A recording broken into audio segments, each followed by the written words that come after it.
प्यारे प्रिय छात्र और छात्राओं, आप Tiwari lab classes mobile app और यूट्यूब पर ज़्यादा से ज़्यादा सब्सक्राइब करें, जिससे हम यूट्यूब पर अतिशीघ्र लैब क्लासेस चालू करें और ऐप को भी आप डाउनलोड करें। हम रेगिस्तान पढ़ रहे थे। रेगिस्तान को हमने आधा टॉपिक पढ़ा था। मैंने भौतिक भाग में पढ़ाया था कि भौगोलिक दृष्टि से राजस्थान को कितने भागों में बांटा गया है? 4। उत्तर पश्चिम रेगिस्तान, अरावली, दक्षिण पूर्वी पठारी भाग, पूर्वी मैदानी भाग। उत्तर पश्चिम में मैंने आपको बता दिया था, यहाँ थार का मरुस्थल है और थार के मरुस्थल में बता दिया था कि दो देशों में भारत और पाकिस्तान में इसे चोलिस्तान कहते हैं और थार का मरुस्थल भारत के 4 राज्यों में है: राजस्थान, गुजरात, पंजाब, हरियाणा। राजस्थान में 1,75,000 वर्ग किलोमीटर है, अर्थात राजस्थान के 61.11% भाग पर थार का मरुस्थल है और इस पर राज्य की कुल जनसंख्या का 40% निवास करती है। वर्षा औसत 20 से 50। जलवायु शुष्क एवं अति विषम, आपको पिछली वीडियो में बताया था। वन झाड़ी नुमा कटीले वन मिलते हैं। मिट्टी मिलती है बालू रेतीली। इस क्षेत्र की सबसे बड़ी नदी लूनी बताई आपको और यहाँ पर नहरों से सर्वाधिक सिंचाई होती है, जो कि फव्वारा पद्धति से की जाती है। आगे हम चलते हैं रेगिस्तान में, कि मैंने आपको बताया था कि रेगिस्तान को 2 भागों में बांटा गया है, शुष्क और अर्धशुष्क। अर्धशुष्क आप दोनों वीडियो को मिलके देखोगे तो ही आपको पूरा टॉपिक समझ में आएगा, क्योंकि ये पिछली वीडियो में मैंने आधा पढ़ा दिया था। शुष्क और अर्धशुष्क 2 भागों में बांटा गया है। इन दोनों को बांटने वाली सीमा रेखा है 25 सेंटीमीटर। एग्जाम में पूछा गया था सेकंड ग्रेड के अंदर। दोनों को बांटने वाली सीमा रेखा का नाम कितनी सेंटीमीटर रेखा? 25 सेंटीमीटर। एग्जाम में पूछा जाता है कि अर्धशुष्क में कौन कौन सा क्षेत्र आता है, तो अर्धशुष्क में आता है तोराबाटी क्षेत्र, लोनी प्रदेश क्षेत्र, घग्गर मैदानी भाग और नागौरी उच्च भूमि आती है। अर्धशुष्क में आते हैं तोराबाटी, लोनी प्रदेश, घग्गर मैदानी भाग और नागौरी उच्च भूमि आती है। किसमें? अर्धशुष्क में। क्लियर? बात हमारी आती है कि एग्जाम में प्रश्न हमारा आता है कि पश्चिम राजस्थान में वर्षा किससे होती है? तो पश्चिम राजस्थान में वर्षा होती है पश्चिमी विक्षोभों से सर्वाधिक वर्षा होती है।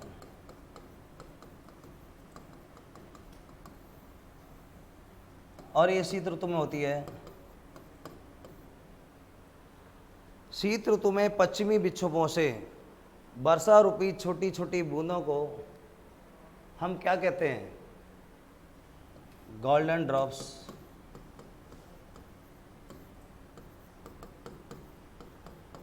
या मावट। और यहां पर अरब सागरीय मानसून आते हैं। पश्चिम राजस्थान में न्यूनतम वर्षा वाला जिला कौन सा है? वर्षा वाला जिला जैसलमेर, जिसकी वर्षा है 5 से 10 सेंटीमीटर। और न्यूनतम वर्षा वाला स्थान है सम क्षेत्र, 0 से 5 सेंटीमीटर। बहुत इंपॉर्टेंट क्वेश्चन है, यहाँ से आता है। न्यूनतम वर्षा वाला जिला जैसलमेर है, 5 से 10 सेंटीमीटर। स्थान आ गया तो सम क्षेत्र करेंगे अपन जैसलमेर का। क्लियर? हमारा प्रश्न आता है कि पश्चिमी राजस्थान में भूमि की उर्वरता को बढ़ाने के लिए उर्वरता को बढ़ाने के लिए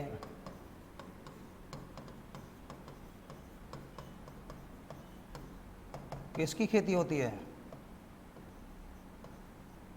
उड़द की खेती होती है। इंपॉर्टेंट मोस्ट क्वेश्चन है। अगर उड़द एग्जाम में नहीं पूछे तो हम मूंग भी कर सकते हैं। क्या कर सकते हैं? मूंग। भूमि की उर्वरता को बढ़ाने के लिए उड़द की दाल आती है ना, उसकी। अगला प्रश्न हमारा आता है,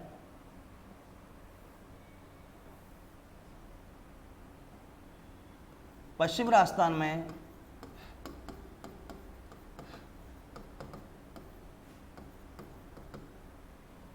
भूमि की उर्वरता को बढ़ाने के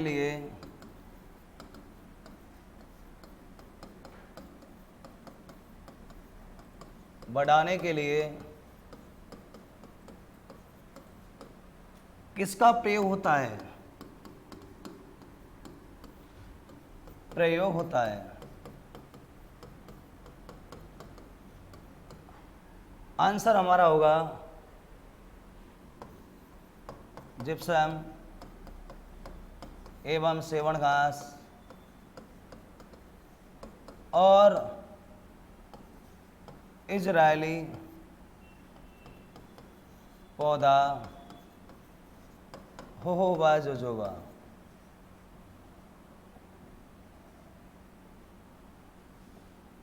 होहोबा जोजोबा।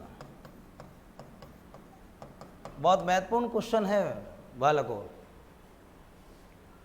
नेक्स्ट प्रश्न आता है बेटाओ, बढ़ते हुए रेगिस्तान को रोकने के लिए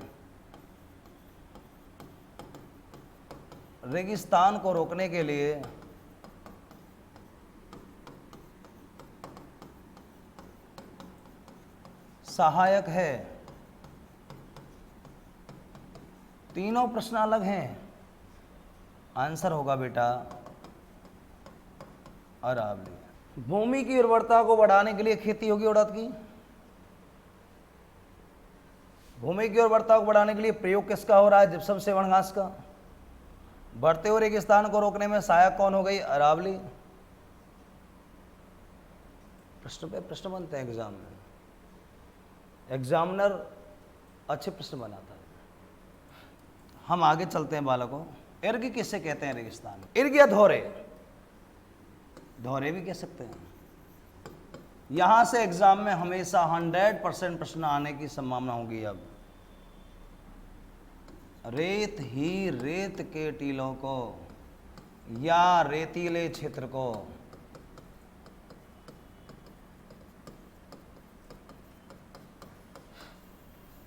क्या कहते हैं बालकों? इर्ग या धौरे कहते हैं। रेत के टीलों को इर्ग या धौरे कहते हैं, एग्जाम में पूछा जाता है। नेवखा और एक है स्क्रब बालू का स्तूप।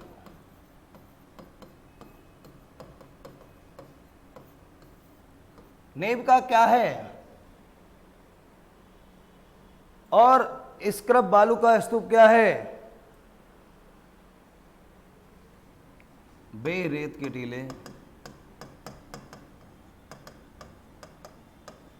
जो झाड़ी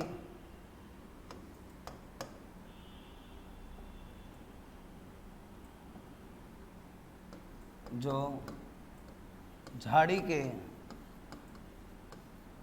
पीछे बनते हैं। बेरेत के टीले जो झाड़ी के पीछे बनते हैं उन्हें कहते हैं क्या? नेवखा। बेरेत के टीले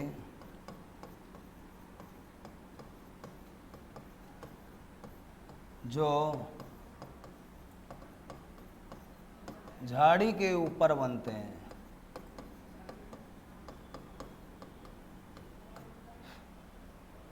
बहुत दमदार क्वेश्चन है दोनों। पीछे बने नेवखा, ऊपर बने स्क्रब बालू का स्तूप। हम्मादा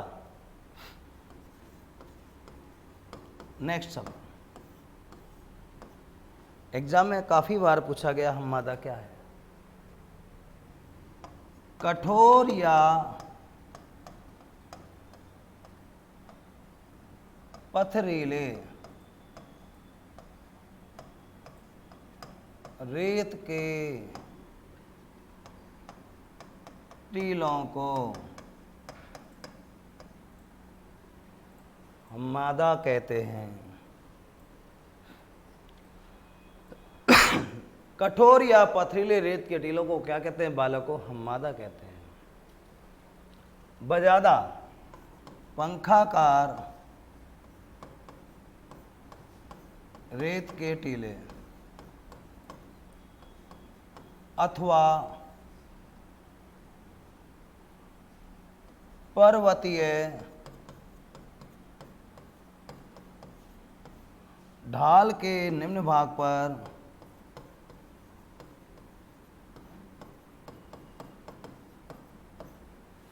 बनने वाले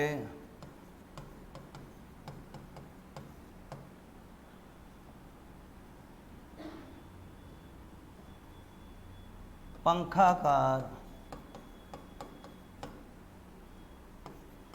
रेत के टीलों को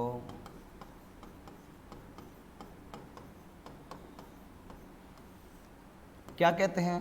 बजादा। एग्जाम में प्रश्न पूछा गया था बजादा क्या है, ऑप्शन में आया था, बहुत प्यारे प्यारे ऑप्शन थे, लेकिन राइट आंसर ये माना गया। कुबड़ पट्टी क्या है? व्हाट इज दिस कुबड़ पट्टी? अजमेर से नागौर,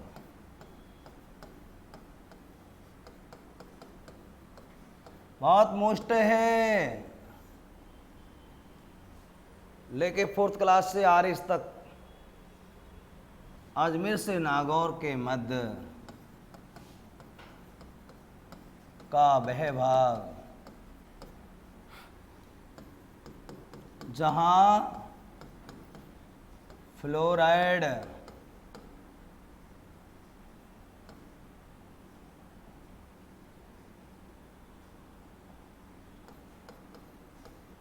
या जिप्सम की मात्रा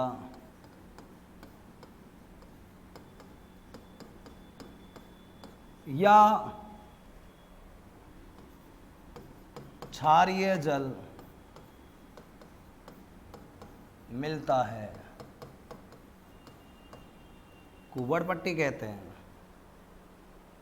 ऑप्शन में जब आया था आरपीएससी 2007 में पहली बार था एक क्वेश्चन, तो ऑप्शन में था ऊंट के ऊपर की कुबड़, लोग गलत करके आए। अजमेर से नागौर का मध्य भाग जहाँ फ्लोराइड की मात्रा सर्वाधिक मिलती है उसे कहते हैं कुबड़ पट्टी। लाठी सीरीज, अजमेर से लाठी सीरीज, जैसलमेर से पोखरण के मध्य का भाग जहां जल नग्नता मिलती है या सेवण घास का क्षेत्र होता है उसे लाठी सीरीज कहते हैं। बेटा ध्यान रखना, लाठी सीरीज में ही इसी में ही चंदन नलकूप स्थित है, जिसे बेटा थार का घड़ा कहते हैं। बीएसटीसी में सबसे ज़्यादा पूछा गया क्वेश्चन है ये। थार का घड़ा किसे कहते हैं? चंदन नलकूप को कहते हैं। नेक्स्ट देखते हैं आगे। यहाँ पर लाठी सीरीज हमने पढ़ा। इंसेलबर्ग, बे रेत के टीले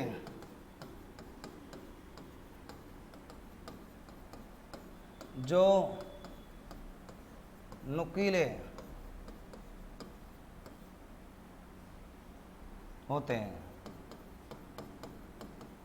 कहते हैं ना इंजेक्शन जैसे, बे रेत के टीले जो नुकीले होते हैं उनसे क्या कहते हैं? इंसेलबर्ग कहते हैं। तल्ली, नेक्स्ट क्या है तल्ली? दो रेत के टीलों का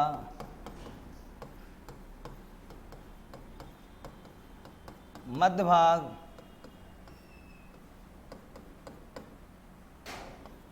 तल्ली कहलाता है। दो रेत के टीलों का मध्य भाग क्या कहलाएगा बालकों? तल्ली। बहुत महत्वपूर्ण क्वेश्चन है। मरहो या खड़ीन, दो रेत के टीलों का वह मध्य भाग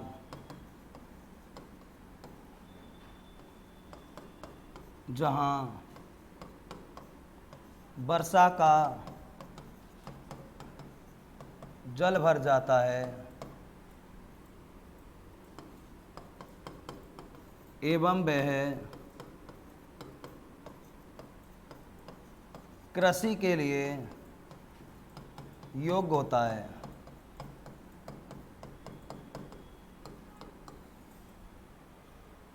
दो रेत के टीलों का मध्यभाग जहां वर्षा का पानी भर गया और कृषि के लिए योग्य हो गया, उसे क्या कहते हैं? मरो या खड़ीन। दोनों में अंतर है।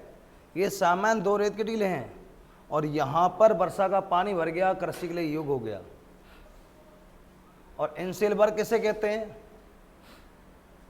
नुकीले, लाठी सीरीज, जैसलमेर से पोखरण का मध्यभाग, हम्मादा, कठोर, बजादा, पंखाकार, नेवखा, झाड़ी के पीछे, नेवखा झाड़ी के पीछे, स्क्रब झाड़ी के ऊपर, स्क्रब झाड़ी के ऊपर, नेवखा झाड़ी के पीछे, हम्मादा, कठोर, बजादा, पंखाकार।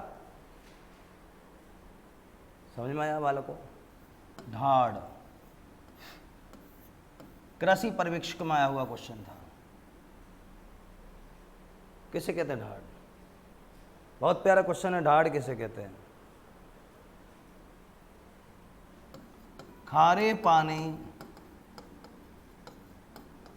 की झीलों के दलदलीय भाग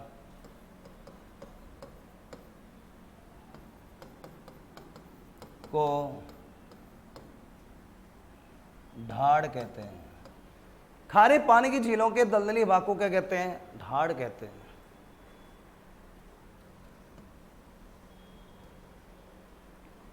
इंपॉर्टेंट है, कृषि पर्यवेक्षक में आया हुआ क्वेश्चन था हमारा। गिरिपद या पैडीमेंट आरएस में सबसे ज्यादा पूछा गया। गिरिपद या पैडीमेंट किसे कहते हैं बताओ? पर्वत के निचले रेतीले भाग को, रेतीले भाग को गिरिपद या पैडीमेंट कहते हैं। ये ध्यान रखना, बजादा आता है जो पंखाकार होता है और ये बिना पंखाकार, ये सामान्य है। ये ध्यान रखने की बात है। डाब क्या है? एक टाब क्या है? डाब क्या है? टाब क्या है? यह एक प्रकार की घास है। घास है क्या? डाब। पत्थरों को जल देते हैं हम, वो डाब हो गई। तो टाब क्या है? टाब तो मैं बता देता हूं आपको। गांव से बाहर, गांव के बाहर पशुओं को जल पीने के लिए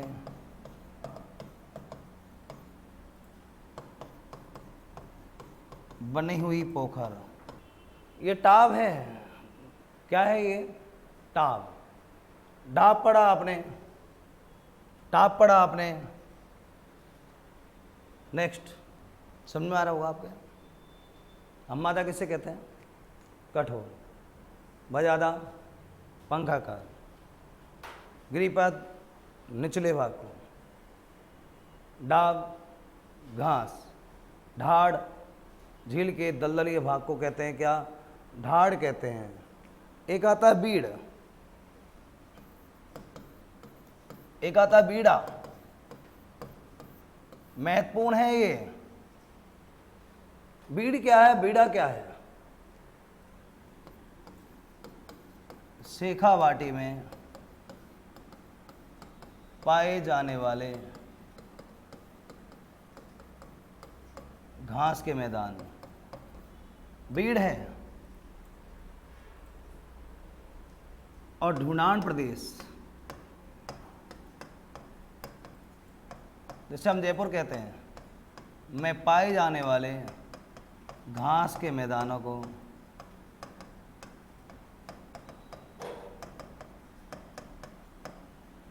बीड़ा कहते हैं।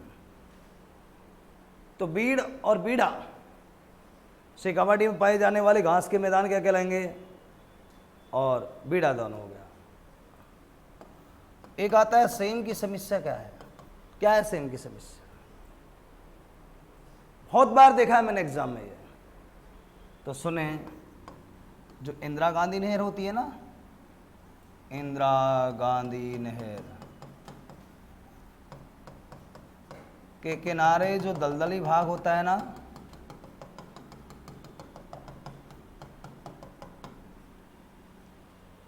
जहाँ जल रिसाव होता है, जल रिसाव होता है, वो क्या कहलाती है? सेम की समस्या। इसको दूर करने के लिए, सेम की समस्या को दूर करने के लिए नीदरलैंड की सहायता से इंडो डच परियोजना चलाई जाती है। बेटा किसकी सहायता से? नीदरलैंड की सहायता से। क्लियर? अगला आता है टाका टाकी। रीट में आया था पिछली बार। और टोबा टोबी। टाका टाकी, टोबा टोबी एग्जाम में सबसे ज्यादा पूछा गया है। विद्यालय या घरों में वर्षा के जल को टाका टाकी, टोबा टोबी,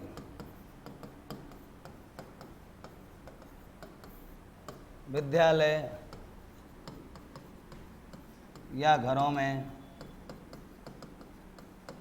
वर्षा के जल को इकट्ठा करने के लिए बने होते हैं, क्या कहते हैं? टाका टाकी। टाका बड़ा होता है, टाकी छोटी होती है। और खेतों में या बीहड़ क्षेत्रों में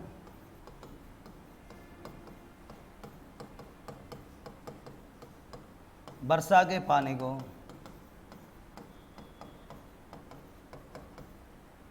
इकट्ठा करने के लिए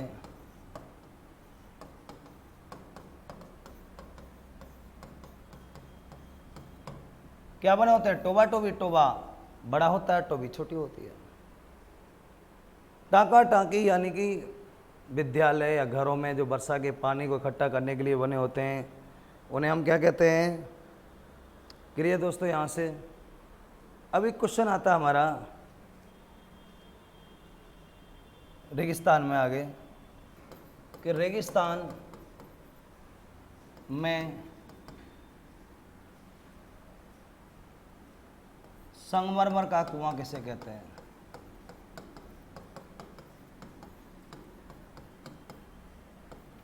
तो कहते हैं बाटाड़ू के कुआं को, जो कहाँ पर है? बाड़मेर में।